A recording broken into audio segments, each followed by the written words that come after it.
When you hear him put out that tweet, stable genius, it's kind of like Richard Nixon, I'm not a crook. It raises serious questions about his mental capacity, his ability to process information, his impulse control. He has put this question of his competency by responding to it in the theatrical way he has in the middle of the conversation. If this book is to be believed, and I think it is credible, then it is actually quite frightening for the American people. Well, the leftist media has gone from crying collusion to accusing President Trump of being mentally unfit for office. And the dramatic about-face and messaging is part of the fallout from the new book, Fire and Fury. So when is enough?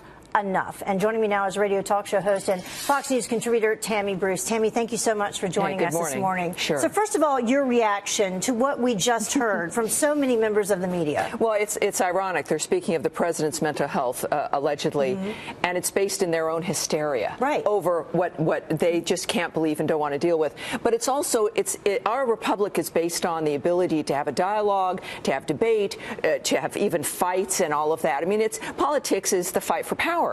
This kind of accusation is meant to stop the conversation.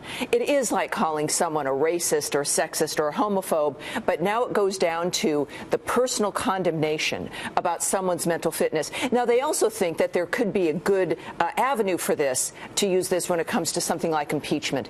But like everything the Democrats have done over the last generation, it's a bad idea and it will fail. And the American people, I don't think, like it very much. And it seems that they, at this point, are grabbing at anything to seeing what sticks.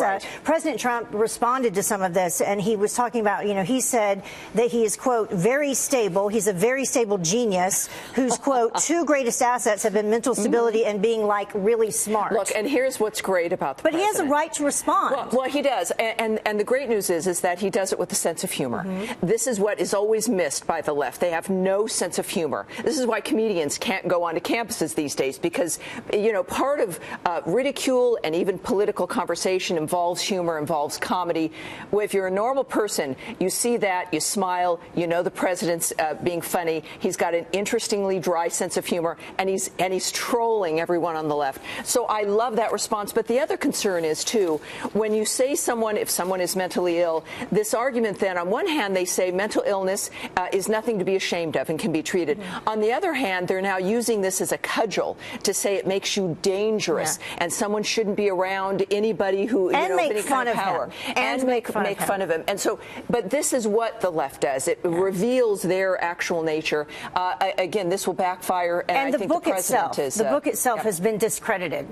Well, yes. I mean, my column at FoxNews.com deals with this. Michael Wolff is effectively a fabulist. He's not denying that. He has a history of having a difficult relationship with the truth, where you don't have scenes that are that really happen, that are conveyed to the reader, but scenes that are made up. So it's like the old fake but true from the left.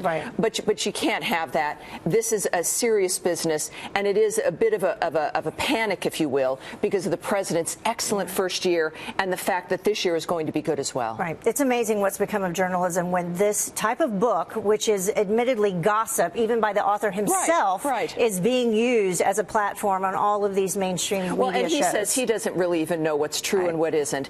But this is it. This is about whether it's about journalism, that the American people deserve better. And the fact is, thank goodness, that Trump's the president and can move past all of this and get his work done. And we have you on here to take us through it. Thank you so much, Thank you, Tammy. Appreciate it.